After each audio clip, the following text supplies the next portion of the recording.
Hoje nós vamos meditar em Daniel, capítulo de número 8. Amém? Daniel, capítulo 8. Queridos, esse texto que nós vamos meditar, ele é um texto que é para quem gosta de Bíblia e tem paciência sabendo o que é a palavra de Deus.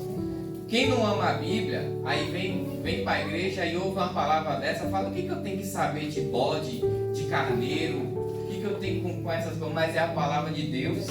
E a palavra de Deus, ainda que alguém saia da igreja falando assim: hoje a palavra não foi lá aquela coisa, mas sabe que seu espírito foi edificado, foi renovado, e você veio para a igreja e voltou aprendendo algo que é da palavra de Deus e que você não vai esquecer mais nunca.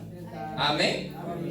Então talvez a gente é mais apegado a trazer uma palavra do apóstolo Paulo, que a gente já lê, já entende o texto, já sabe se vai ser uma consolação, já sabe se vai ser um cajado para consertar a gente, né? Quando a gente lê o apóstolo Paulo, o apóstolo João, o apóstolo Pedro, a gente já sabe se é uma palavra de conforto. Mas essa aqui é um texto bastante diferente do que a igreja está acostumada a pregar, está acostumada a trazer. Por isso, exige paciência e muito amor à palavra de Deus, que é santa. A Bíblia diz em 2 Timóteo capítulo 3, versículo 16, que toda palavra ela é proveitosa. Amém? Toda a palavra de Deus ela é proveitosa para ensinar, para redarguir, para encorajar, para endireitar o homem. Então, hoje nós vamos meditar na palavra do Senhor e nós vamos levar algo de Deus para a nossa casa nessa noite, em nome de Jesus. Amém? Amém. Glória a Deus. Leiamos o texto, Daniel capítulo 8. No ano terceiro do reinado do rei Belsazar, apareceu-me uma visão a mim, Daniel, depois daquela que me apareceu no princípio. E vi na visão, acontecendo quando vi que estava na cidade de Suzã, na província de Elau, vi, pois, na visão que eu estava junto ao rio Ulai. E levantei os meus olhos e vi, e eis que um carneiro estava diante do rio, o qual tinha duas pontas, e as duas pontas eram altas, mas uma era mais alta do que a outra, e a mais alta subiu por último. Vi que o carneiro dava amarradas para o ocidente e para o norte e para o meio-dia, e nenhum animais podia estar diante dele, nem havia quem pudesse livrar-se da sua mão. E ele fazia conforme a sua vontade e se engrandecia. E estando eu considerando, eis que um bode vinha do ocidente sobre toda a terra, mas sem tocar no chão, e aquele bode tinha uma ponta notável entre os olhos. Dirigiu-se ao carneiro que tinha as duas pontas, a qual tinha visto diante do rio, e correu contra ele com todo o ímpeto da sua força. E o vi chegar perto do carneiro, irritar-se contra ele, e feriu o carneiro e lhe quebrou as duas pontas, pois não havia força no carneiro para parar diante dele, e o lançou por fora e o pisou aos pés. Não houve quem pudesse livrar o carneiro da sua mão. E o bode se engrandeceu em grande maneira, mas estando na sua maior força, aquela grande ponta foi quebrada, e subiram no seu lugar 4 também notáveis para os 4 ventos do céu. E de uma delas saiu uma ponta muito pequena, a qual cresceu muito para o meio-dia, e para o oriente, e para a terra formosa, e se engrandeceu até ao exército dos céus. E algum do exército e da estrela deitou por terra e os pisou, e se engrandeceu até o príncipe do exército, e por ele foi tirado o contínuo sacrifício, e o lugar do seu santuário foi lançado por terra. E o exército foi-lhe entregue com o sacrifício contínuo por causa das transgressões, e o lançou a verdade por terra, fez isso e prosperou. Depois vi um santo que falava, e disse outro santo àquele que falava: Até quando durará a visão do contínuo sacrifício e da transgressão assoladora, para que seja entregue o santuário e o exército, a fim de serem pisados? E ele me disse: até 2.300 tardes e manhãs, e o sacrifício será purificado.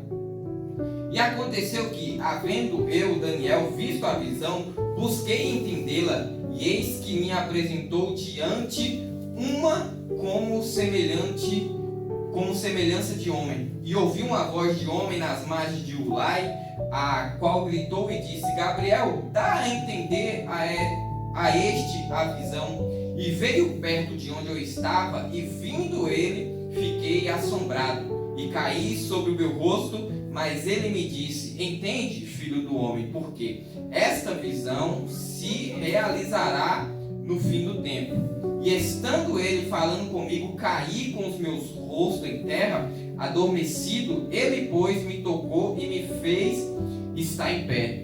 Ele disse: eis que te farei saber o que há de acontecer no último tempo da ira, porque ela se exercerá do determinado tempo do fim. Aquele carneiro que viste com duas pontas são os reis da Média e da Pérsia, mas o bode peludo é o rei da Grécia, e a ponta grande que tinha entre os olhos é o rei primeiro. O ter sido quebrada, levantando-se 4 em lugar dela, significa que 4 reis se levantarão da mesma nação, mas não com força dela. Mas no fim do seu reinado, quando os prevaricadores acabarem, se levantará um rei feroz de cara e será entendido de adivinhações, e se fortalecerá a sua força, mas não pelo seu próprio poder, e destruirá maravilhosamente, e prosperará, e fará o que lhe aprouve, e destruirá os fortes e o povo santo. E pelo seu entendimento também fará prosperar o engano na sua mão, e no seu coração se engrandecerá, e por causa da tranquilidade destruirá muitos, e se levantará contra os príncipes dos príncipes, mas sem mãos será quebrado. E a visão da tarde e a da manhã que foi dita é verdade. Tu, porém, cerra a visão, porque só daqui a muitos dias se cumprirá. E eu, Daniel, enfraqueci e estive enfermo alguns dias. Então levantei-me e tratei do negócio do rei, e espantei-me acerca da visão, e não havia quem a entendesse. Amém, irmãos? Vamos falar com Deus. Senhor Deus e Pai que está no céu, meu Deus, que o Senhor venha trazer clareza diante do texto da Tua Palavra, que o Senhor, meu Deus, venha envolver o nosso coração nessa história, de tudo que aconteceu, demonstrando o Teu poder, a Tua maravilha, a Tua formosura. Abre o nosso entendimento mais uma vez, usa o Teu servo, em nome de Jesus. Amém. Podeis assentar e adorar o Senhor.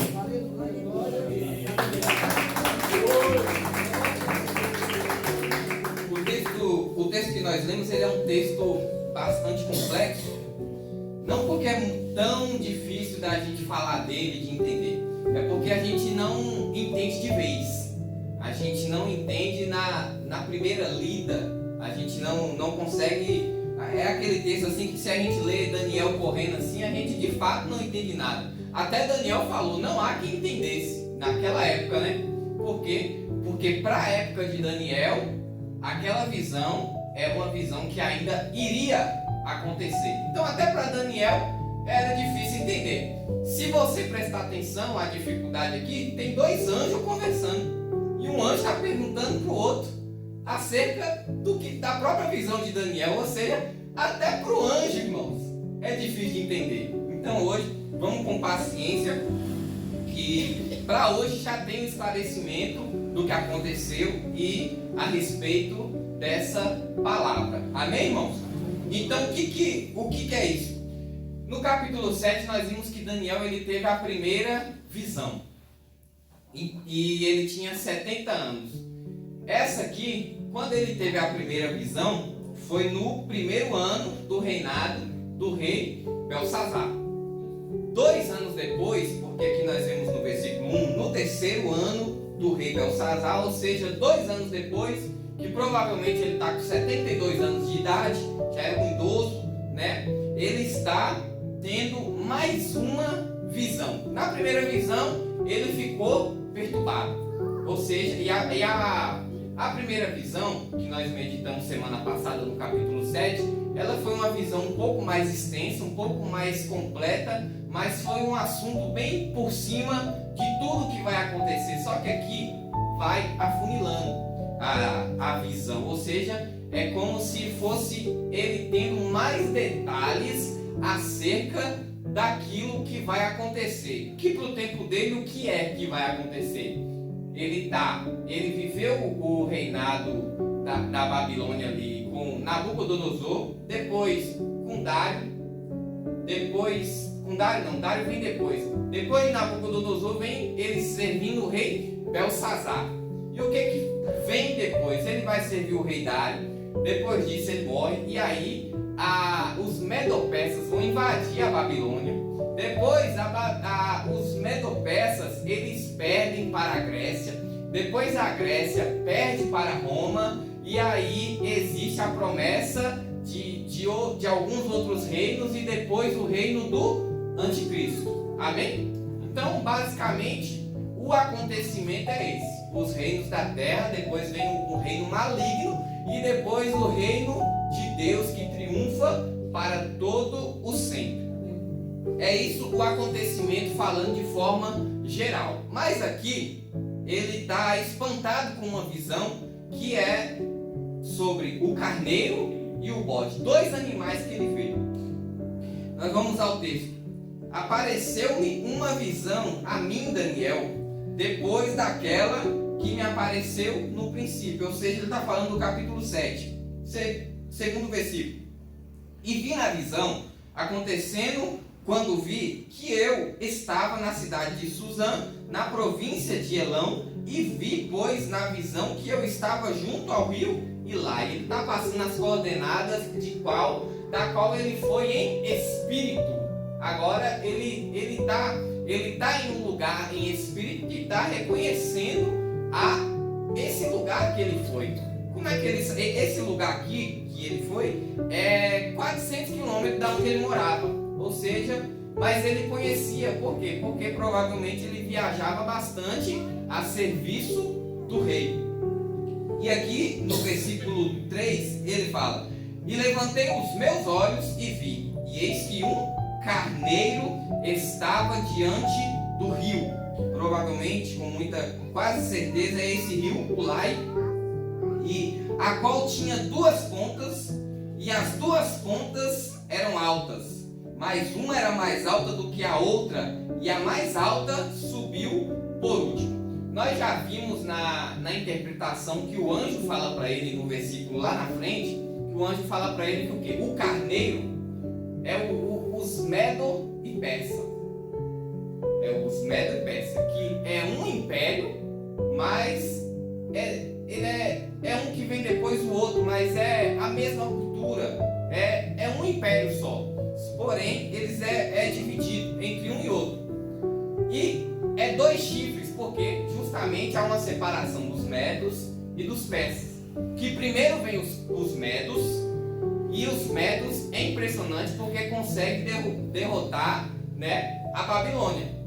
Mas os pérsias é ainda maior do que os medos, tanto que vem depois, mas é o chifre que cresce acima, ele cresce mais do que os medos. Ou seja, por isso que ele está vendo esse carneiro, que é o império que vem depois da Babilônia, e está vendo a separação, que uma divisão é mais forte que a outra. Os medos é o chifre menor e os persas o chifre maior.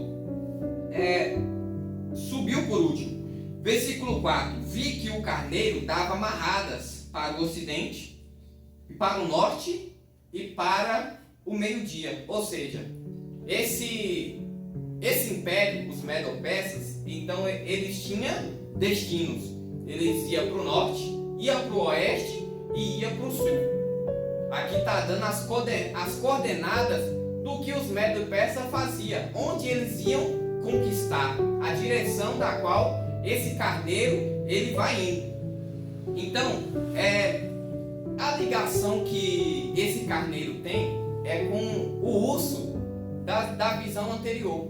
O urso do capítulo 7, ele está com 3 costelas na boca. Por que 3 costelas? Porque essas 3 fala do que esse urso já conquistou, que é os Medo-Persas. E esse urso ele já conquistou a Lídia, conquistou Babilônia e conquistou Egito, que está justamente nessas coordenadas a qual Daniel está vendo o carneiro dar as marradas. Como é que é as marradas que dá? Ou seja, ele vai para atacar. O chifre do carneiro é aquele chifre, né, que ele é enroladinho assim, né? E aí ele faz assim. Ele é um chifre que pega para dar a volta. Então a visão de Daniel, ele está vendo um chifre que faz assim e o outro bem grandão, né? E o grandão foi o que veio depois, né? E o carneiro, ele dá realmente essas marradas que é para mostrar que ele é forte, mostrar que ele vai para cima. Então é isso que Daniel está vendo. E o urso da visão anterior está com 3 costelas na boca. O urso que é forte, que é feroz, está com 3 costelas na boca, que essas 3 costelas representam esses lugares que conseguiu conquistar. Inclusive um deles é a própria Babilônia, que é muito forte e mesmo assim conseguiu conquistar. Vamos seguindo o texto. E no versículo 5 Daniel diz: E estando eu considerando, eis que um bode vinha do ocidente sobre toda a terra, mas sem tocar no chão. E aquele bode tinha uma ponta notável entre os olhos. Dirigiu-se ao carneiro que tinha 2 pontas, o qual eu tinha visto diante do rio, e correu contra ele com todo o ímpeto da sua força.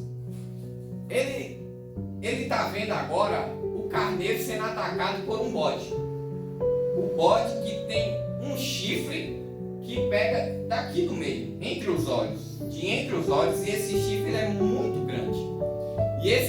E esse bode que ele está vindo com tanta força, com tanta velocidade, que os pés desse bode nem tocam no chão. Que bode é esse? Esse bode, ele é a Grécia, né? A gente viu essa sequência que anteriormente, né? Deus mostrando para Nabucodonosor. Deus mostrou essa visão para Nabucodonosor. Falou: Nabucodonosor, você é o cabeça de ouro. E quem é o peitoral e os braços de prata? Os Medo-Persas, tanto que tem também 2 braços, né? E agora vem a seguir o bode, que é a Grécia. A Grécia, ela foi governada a princípio por Alexandre o Grande, que é o que mais marcou a Grécia, foi a liderança de Alexandre o Grande. Alexandre o Grande, eu já falei que Nabucodonosor era um rei impressionante, né? Agora, Alexandre o Grande era ainda maior do que Nabucodonosor em genialidade. Para vocês terem ideia,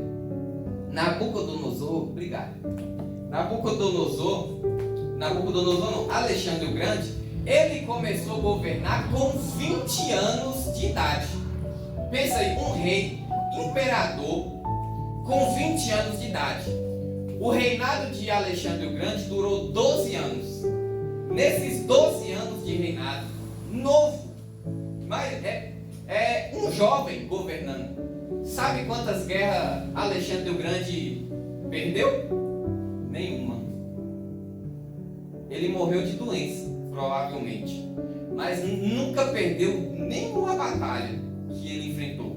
Ele foi aluno de um filósofo muito famoso até nos dias de hoje, chamado Aristóteles. Acredito que muitos de vocês já ouviram falar desse filósofo. Ele foi aluno de Aristóteles. Então, Alexandre o Grande é o que simboliza aqui esse chifre desse bode, que vai com muita força, e foi justamente o Império Medo-Persa foi massacrado pela Grécia por conta da grandeza que foi o Império da Grécia.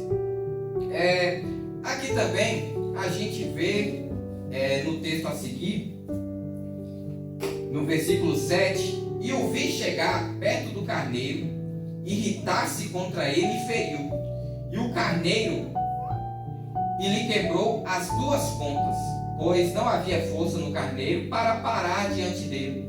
E o lançou por terra e pisou os pés. Não houve quem pudesse livrar o carneiro da sua mão. Ou seja, o império de Alexandre o Grande, que é a Grécia, não tinha quem o parasse. Não tinha um império forte o suficiente para evitar que os medo-persas perdessem. No versículo 8 diz: e o bode se engrandeceu em grande maneira, mas estando na sua maior força, aquela grande ponta foi quebrada. E subiram no seu lugar 4 também notáveis para os 4 ventos do céu. O que ele está falando aqui? O reinado de Alexandre o Grande foi impressionante. Ele destruiu os medo-persas, mas esse chifre, que é Alexandre o Grande, a Grécia, se quebrou. E o que virou disso? Ou seja, com 32 anos de idade, Alexandre o Grande morre. E não tem sucessor. Não tem quem assume o lugar. E vira aquela confusão no Império da Grécia, até que 4 generais assumem o comando. E olha o que Deus mostrou para Daniel. Deus mostrou justamente do jeitinho que ia acontecer, só que em visão simbólica. Então o que? Um chifre grande transformou em 4 chifres menores. E são 4 generais que assumem um poder. Cada um vai para um canto. Aqui está falando de 4 reis, né? O anjo vai explicar para Daniel lá na frente isso, que são 4 reis. E aqui fala para 4 ventos do céu, ou seja, cada um para um lado. Um assumiu para um lado, outro para o outro, outro para o outro e o outro para o outro. Quem são esses? O Cassandro, que é um dos generais, assumiu a Macedônia. O Seleuco assumiu a Síria. O Lisimaco assumiu a Trácia. E o Ptolomeu assumiu o Egito. Deu para entender? Tá dando para acompanhar até aqui? Então, do jeitinho que Daniel viu, tá na história. Do jeitinho que Daniel viu, a gente vai lá e pesquisa as coisas e encontra do jeitinho aconteceu na história, conforme está aqui. Vamos seguir no texto, versículo 9. E de uma delas saiu uma ponta muito pequena. Vocês lembram que semana passada nós falamos de um chifre pequeno? Quem lembra? Semana passada nós falamos de um chifre muito pequeno, né? E aqui fala, e de uma delas saiu uma ponta, que é o chifre muito pequeno, o qual cresceu para o meio-dia, e para o oriente, e para a terra formosa. Ou seja, aqui ele está falando de quem? Anticristo. Está falando do anticristo. Irmãos, aqui é uma divisão em questão histórica muito interessante. Mas isso aqui é muito interessante. Por isso que é bom a gente estar nesse escudo. Porque existe 2 linhas de pensamento e nós podemos concordar com as 2, porque é muito interessante o que acontece. Que dos 4 generais, né? Vamos relembrar. Era uma ponta muito grande que era Alexandre o Grande. Quebrou a ponta, morreu Alexandre o Grande. 4 generais assumem a Grécia, que vai para os 4 cantos. Que eu já falei, que cada um é para um lado. Só que a Bíblia diz, Daniel está vendo na visão que de uma dessas pontas sai um chifre pequeno. Sai um chifre pequeno. E é interessante porque nesse general aqui, que é o Seleuco, é dele que sai essa ponta naquela época. Daniel tá tendo uma visão que fala do que vai acontecer perto daquela época, mas ele também está tendo uma visão profética para o futuro que nós ainda não vivemos, que é o surgimento do anticristo, que há de vir no fim dos tempos. E é por isso que até os anjos estão discutindo para entender isso. Então aqui sai essa ponta muito pequena. Só que eu já falei para vocês quando a gente estava estudando Apocalipse que já passou pela terra vários anticristos, né? Inclusive nos dias de hoje tem aquelas nações que não permitem que o evangelho chegue, não permite que fale de Jesus. Alguém ali pode ser preso, pode ser morto, e ali é um anticristo que proíbe o povo de alcançar a graça de Deus. Isso é ser um anticristo também, né? Mas naquele tempo surgiu um anticristo muito interessante, podemos assim dizer, para aquela época, e também faz parte da visão de Daniel. Esse anticristo, ele é conhecido como Antíoco Epifano. O que Antíoco Epifano fez? Ele fez cessar o sacrifício no templo dos judeus. Ele fez parar com que os judeus guardassem o sábado. Ele fez parar com que os judeus circuncidassem, ou seja, ele chegando e fez de tudo para acabar com a religião ali dos judeus. Aí, não bastando isso, ele profanou o templo do Senhor, dos judeus. Isso foi em 165 a.C. Sabe como é que esse Antíoco Epifano era conhecido? Os amigos, quem era aliado a ele, ele tinha o título de O Magnífico. Ele tinha esse título. Para os inimigos, ele tinha outro título, o Louco. Por quê? Porque ele era realmente muito doido. Ele era realmente louco. Então, o que ele pegava para fazer era com muita loucura.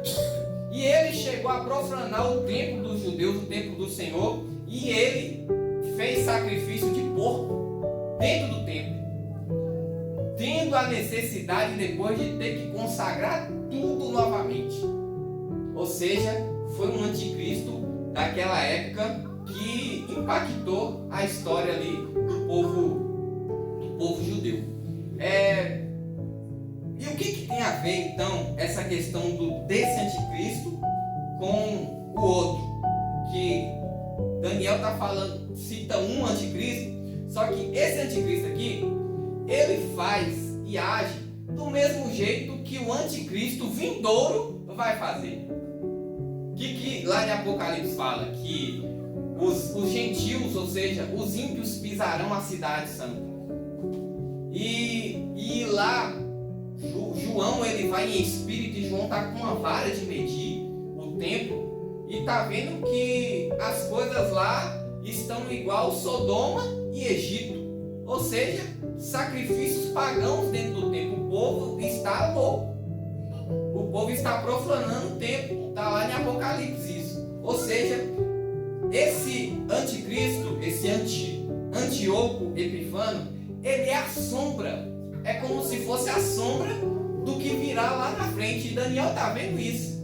Daniel está tendo uma visão de um anticristo para aquele tempo, mas o anjo está citando para o outro anjo que também é uma visão para os fins dos tempos. Nós vamos ver isso. Versículo 10. E se engrandeceu até o exército dos céus, e alguns do exército e das estrelas deitou por terra e os pisou.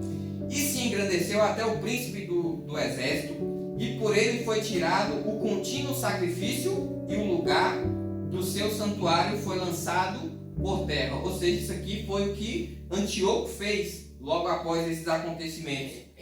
E o exército lhe foi entregue com o sacrifício contínuo por causa das transgressões, e lançou a verdade por terra, e fez isso e prosperou. Ou seja, foi isso que aconteceu, que esse Antíoco fez. Ele cessou o sacrifício no templo e ele mudou as leis de Deus ali, entre aspas. Ele mudou com que o povo executasse a lei de Deus, para que o povo não fizesse mais nada que agradasse a Deus. E o pior, ele prosperou fazendo isso naquela época. Mas depois o juízo veio contra ele. Versículo 12. Vou ver, 13. Depois ouvi um santo que falava, e disse a outro santo aquele que falava. O que é isso aqui? Dois anjos conversando. Então um fala com o outro: até quando durará a visão do contínuo sacrifício e da transgressão assoladora, para que seja entregue o santuário e o exército a fim de serem pisados? Ou seja, um anjo está perguntando para o outro: até quando vai durar isso? Até quando? Então o que acontece? O anjo responde, ele me disse: até 2300 tardes e manhãs, e o santuário será purificado. Aí nós entramos num assunto que é complicado agora. O que é essas 2300 tardes e manhã que um anjo está explicando para o outro? Isso aqui já foi debate de muita coisa. São várias linhas de pensamento para falar dessas 2300 tardes e manhã. Teve uma igreja até que nós consideramos como seita, que calculou isso aqui como se fosse anos, ou seja, um ponto de vista histórico. Aí calculou isso aqui como se fosse anos. E aí, calculando como se fosse anos, chegaria exatamente em 20 de outubro de 1844. E essa igreja, ela falou que quando chegasse essa data, Jesus voltaria. E aí nós já estamos em 2025 e nada, né? Aí, essa data que essa igreja marcou virou meio que motivo de chacota, e eles colocaram o título dessa data de Dia da Decepção. Ou seja, porque toda essa seita estava numa grande expectativa de que Jesus ia voltar nesse dia. Lembra dos anos 2000? Que um monte de gente começou a acreditar: não, em 2000 Jesus volta. E nós já estamos em 2025. Não, aí veio o outro, 2012 é o ano profético que Jesus volta. Passou também. Então, várias datas o povo já tentou especular: não, Jesus vai voltar. Já teve profeta falando: não, Jesus volta nesse tempo, e até hoje, nada. Ninguém sabe o dia e nem a hora. Tem outro ponto de vista que ele é mais aceito. Por quê? Porque tarde de manhã. Tarde de manhã era 2 sacrifícios que se fazia por dia. Um de manhã e outro de tarde. E o anjo está falando para o outro que esse tempo, né, do santuário está assim, e vai se acabar em 2300 tardes e manhãs, ou seja, sacrifício. O que tem que dividir então os dias, né? Tem que dividir.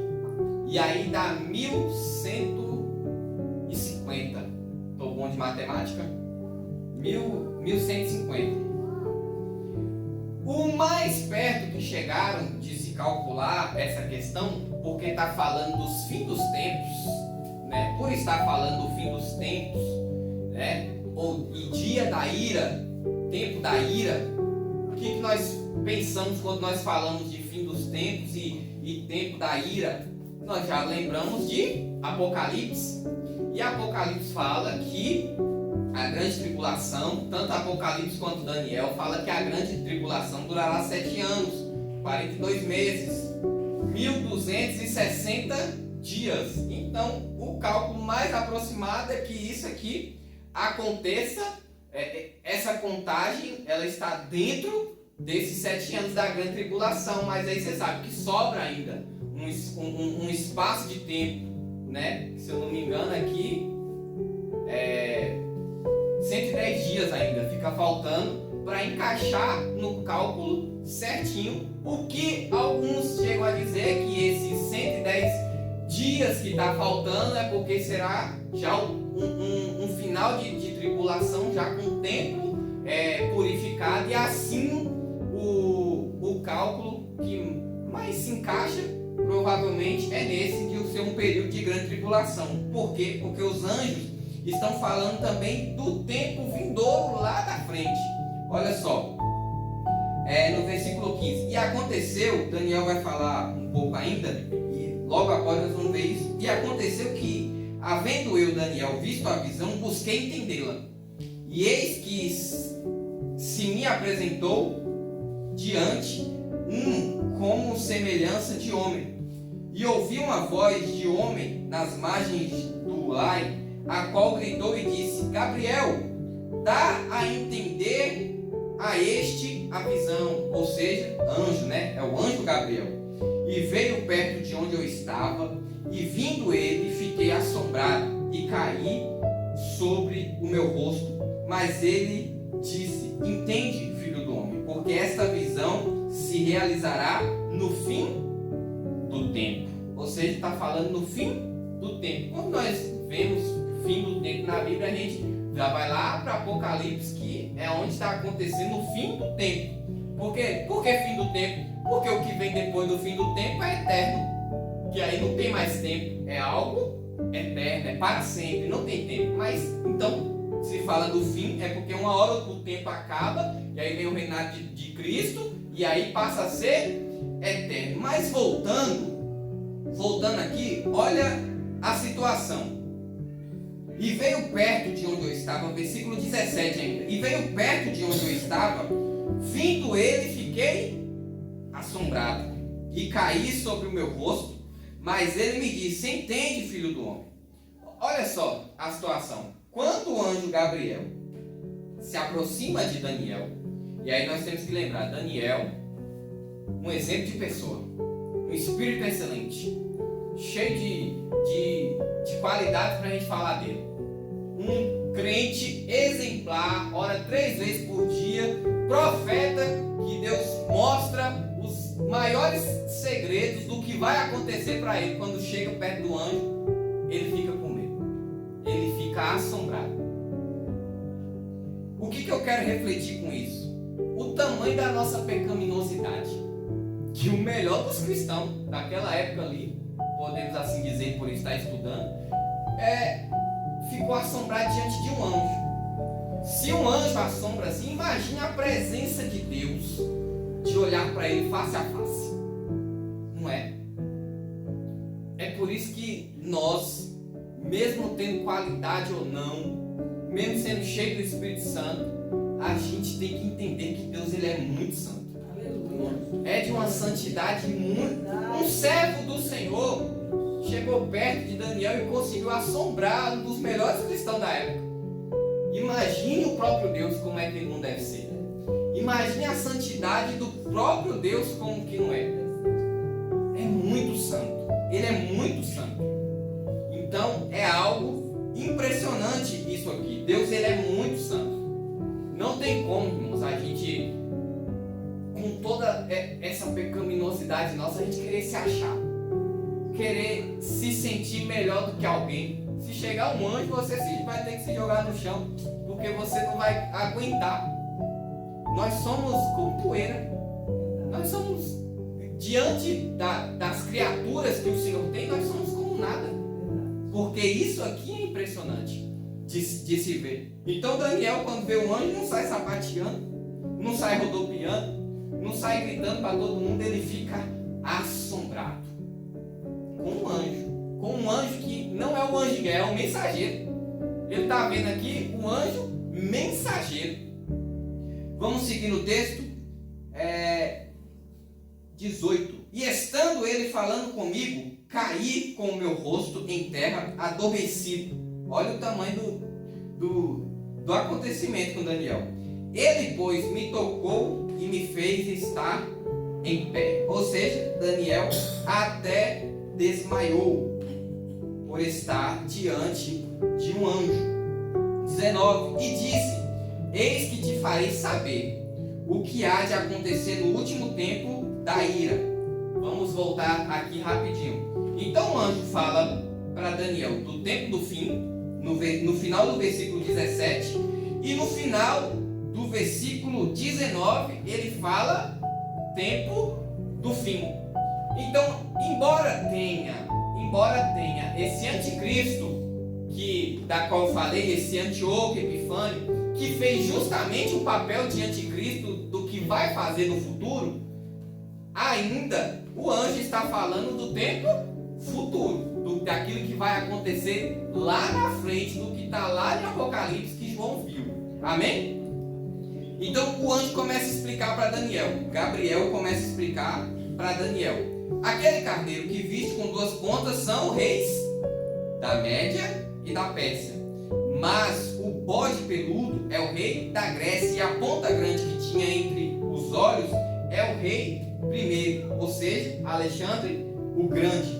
O tecido quebrada, levantando-se 4 em lugar dela, significa que 4 reinos se levantaram da mesma nação, mas não com a força dela. Ou seja, Jesus fala disso lá na frente, quando o povo vai falar que Jesus opera milagre por Beelzebul. Jesus fala: reino dividido não prospera. Ou seja, quando tinha um só governando, era um chifre enorme. Quando dividiu em 4, já não tem mais a mesma força. Então, significa que 4 reis se levantaram da mesma nação, mas não com a mesma força dela.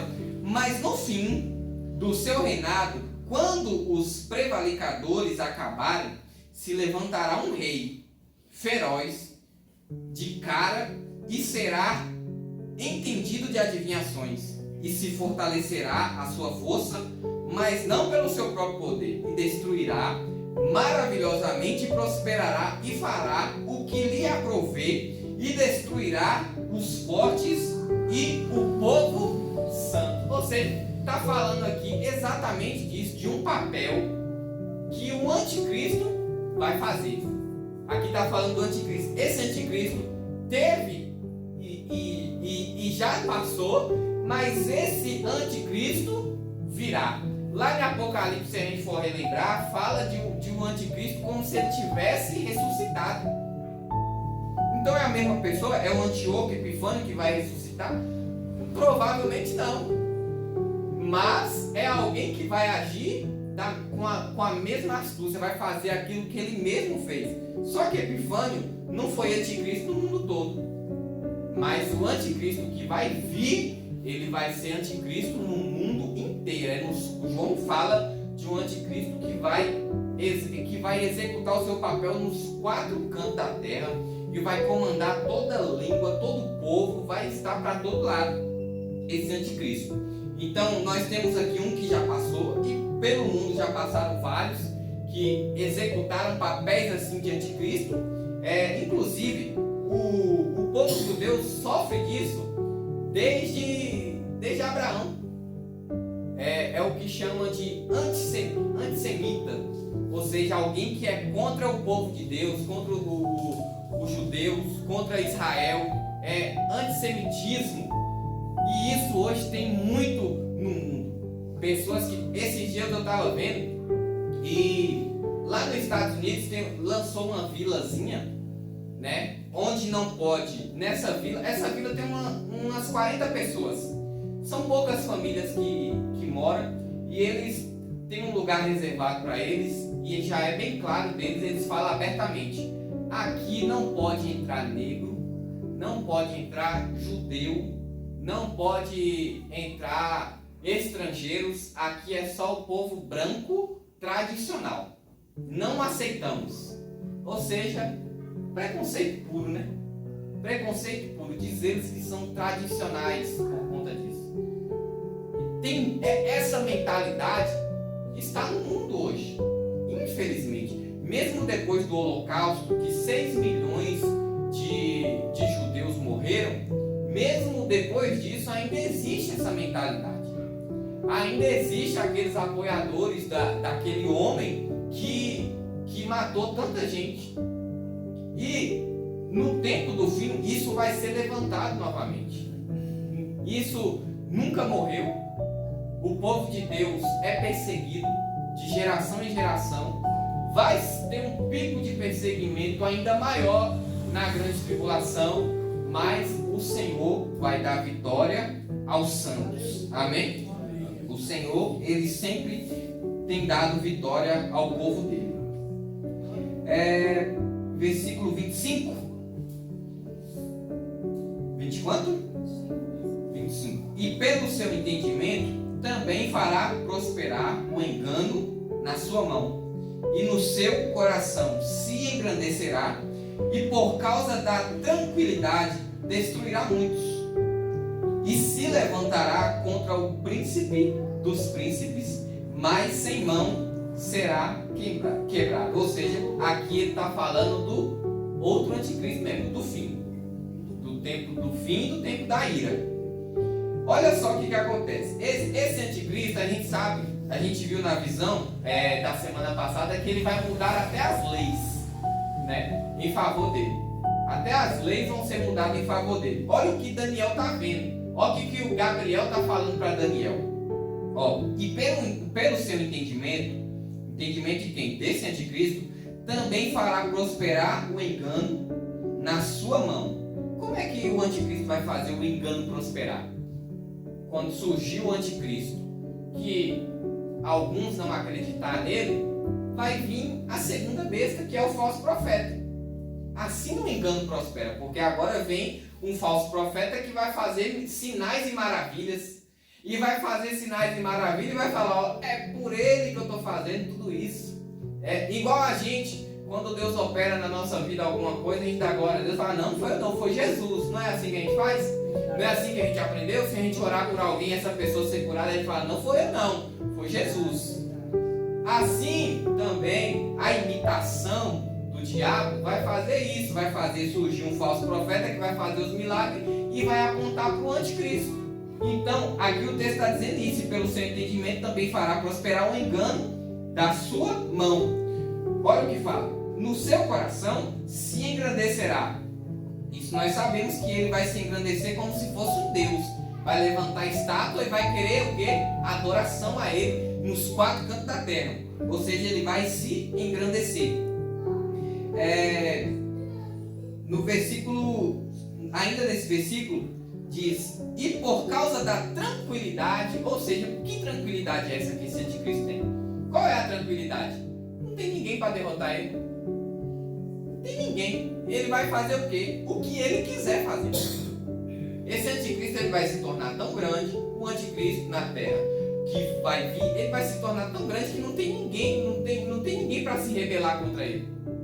E é o que o anjo está falando para Daniel aqui. Por causa da tranquilidade, destruirá muitos, ou seja, pode destruir quem ele quiser. E se levantará contra o príncipe dos príncipes. O anjo está falando de quem? Jesus. Só que é aqui que ele perde. É aqui que ele perde. Porque o Satanás, o anticristo e o falso profeta vai declarar guerra contra o próprio Deus. Então, olha a ousadia desse anticristo. Ele vai declarar terra com o próprio Criador de tudo. O próprio Criador. Então, ele está se achando de fato o maior. Porém, olha o que diz o texto. Mas, sem mão. Que sem mão? Como assim sem mão? Será quebrado. Sem mão de homem. Sem precisar de ninguém batalhar contra ele. Jesus vai vencê-lo. Aleluia, glória a Deus. Porque em Apocalipse fala que Jesus ele desce com o seu exército. Só que não fala que Jesus usou o exército. Em Apocalipse não fala que Jesus usou o exército. Em Apocalipse fala que Jesus, da espada que sai da boca, ele destrói todos. Ou seja, é Jesus que faz todo o serviço. Sem mão, com a espada que sai da boca. Aqui o texto está bem que Gabriel está falando para Daniel, sem mão será quebrado. Ou seja, isso é maravilhoso. Aí ele explica agora a visão da tarde e da manhã.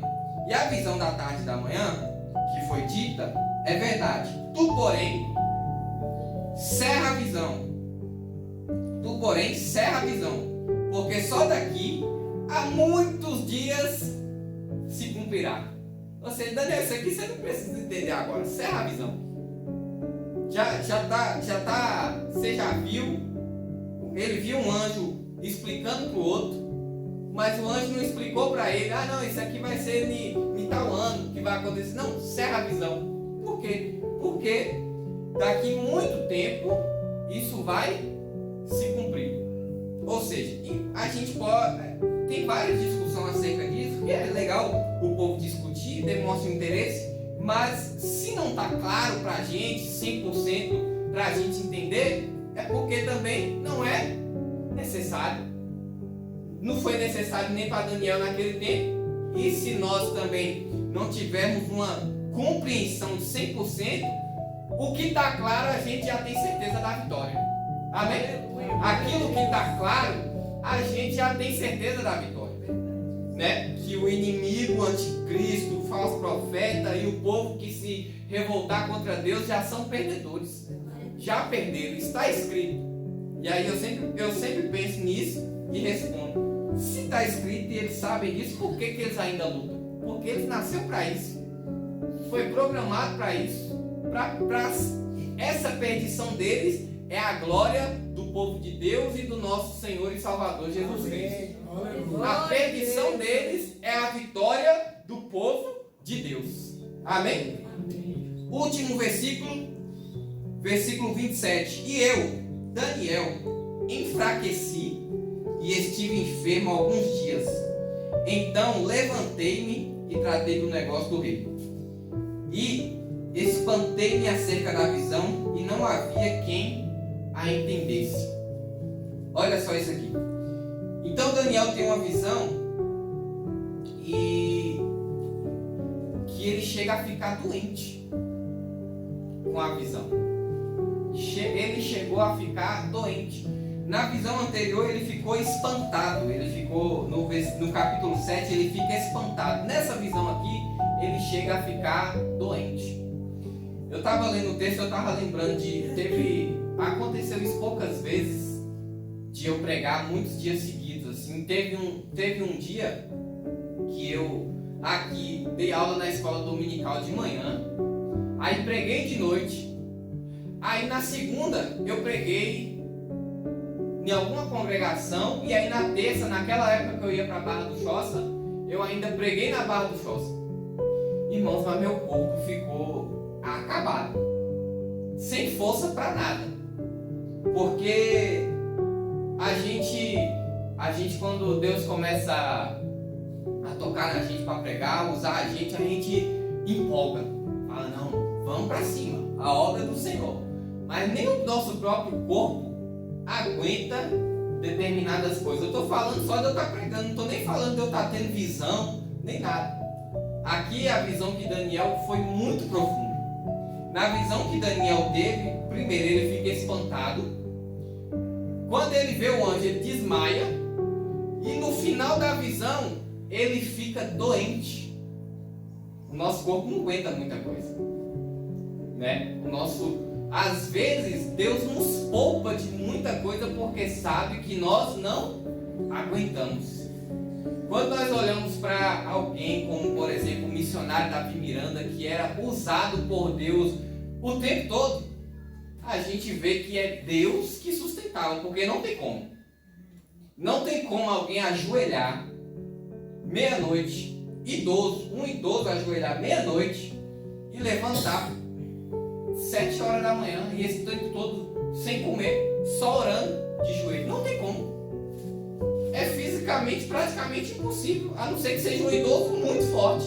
Mas a gente sabe que é Deus que sustenta. É Deus que sustenta. E Deus tem esse sustento para nós. Amém?